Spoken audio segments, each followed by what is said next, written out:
लालू जी का बयान आता है संविधान बचाना है और सबसे ज्यादा कानून तोड़ने वाले नेता का नाम है लालू प्रसाद। राजद का मतलब होता है गुंडाओं की पार्टी, गुंडा है। मोदी तो छोड़ दीजिए, अब अंबेडकर साहब भी संविधान नहीं बदल सकते हैं। एकदम स्पष्ट रहिए, राजद की गुंडागर्दी को भी ठंडा ही करेंगे, चिंता मत। उनके लिए आरक्षण का मतलब होता है उनकी पत्नी, उनका बेटा, उनकी बेटी, और भारतीय जनता पार्टी के लिए पूरा समाज ही आरक्षण। अरे आपके आदरणीय माताजी, पिताजी दोनों मुख्यमंत्री रहे बिहार में, 1 लाख लोगों को भी सरकारी नौकरी 15 साल में नहीं मिली। लालू जी को चिंता है टूरिस्ट बेटी को एमपी कैसे बनाना है, इसकी चिंता है। जिस तरह देश में मोदी जी की गारंटी है, जहां भ्रष्टाचार होगा वहां मोदी सरकार का स्ट्राइक होगा।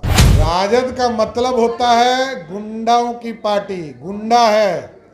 इस पार्टी में जितने उम्मीदवार हैं आप देख लीजिए, किसी ने नाखून कबाड़ा है, किसी ने किडनैपिंग करके मारने का काम किया है।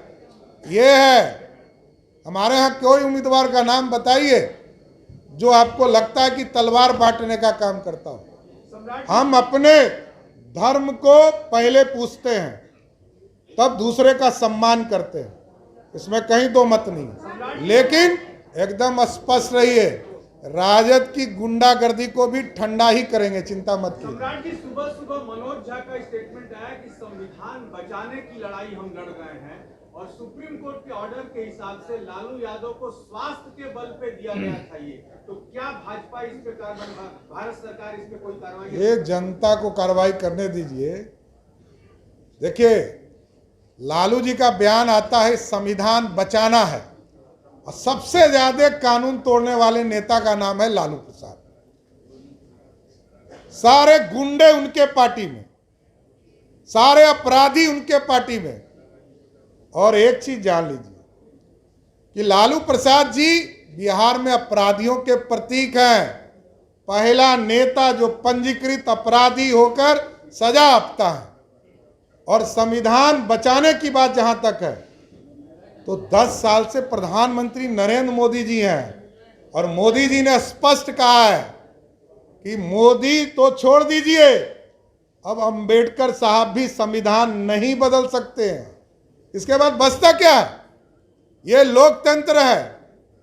जिनको लोकतंत्र में लोक लज्जा होता है वही मुख्य धारा में खड़ा होता है। जनता को तय करने दीजिए।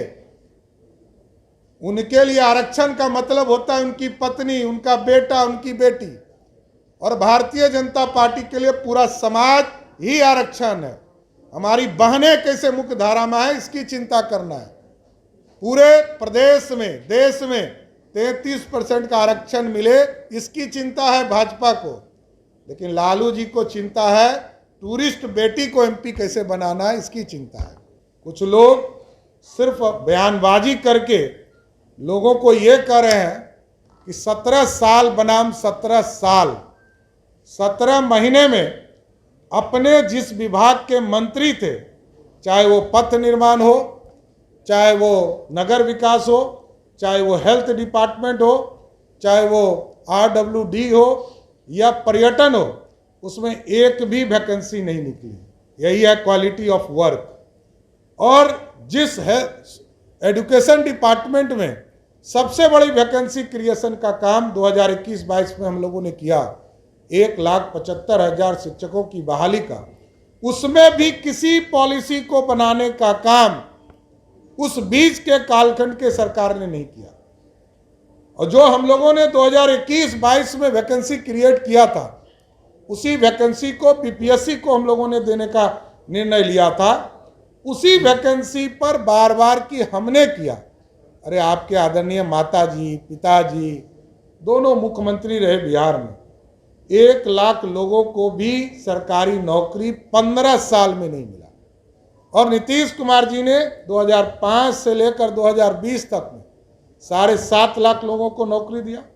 और 2020 से 2025 में एनडीए का कमिटमेंट है कि हम 10 लाख सरकारी नौकरी देंगे। इसके साथ साथ 10 लाख लोगों को रोजगार देने की चर्चा हम लोगों ने किया था, जो बढ़ा दिया इस बार। अब 94 लाख लोगों को हम लोगों ने चिन्हित किया है, जिसको 2 लाख तक का सहायता बिहार सरकार देगी, पूर्ण रूप से सहायता देने का काम करेगी। मार्च के महीने में हम लोगों ने कानून बनाया है कि जो माफिया हैं, बालू माफिया, शराब माफिया और ज़मीन माफिया, जो गरीबों के ज़मीन को हड़पने का काम करते हैं, उनको भी हम लोग चिन्हित करने का काम शुरुआत किए हैं। और इस सारी प्रोसेस को पूरा करके अब कार्रवाई करने का भी समय आ गया है। इसलिए जिस तरह देश में मोदी जी की गारंटी है, जहां भ्रष्टाचार होगा वहां मोदी सरकार का स्ट्राइक होगा, उसी तरह बिहार में भी जहां माफिया होंगे उनके खिलाफ एनडीए की सरकार कार्रवाई करने का काम करेगा।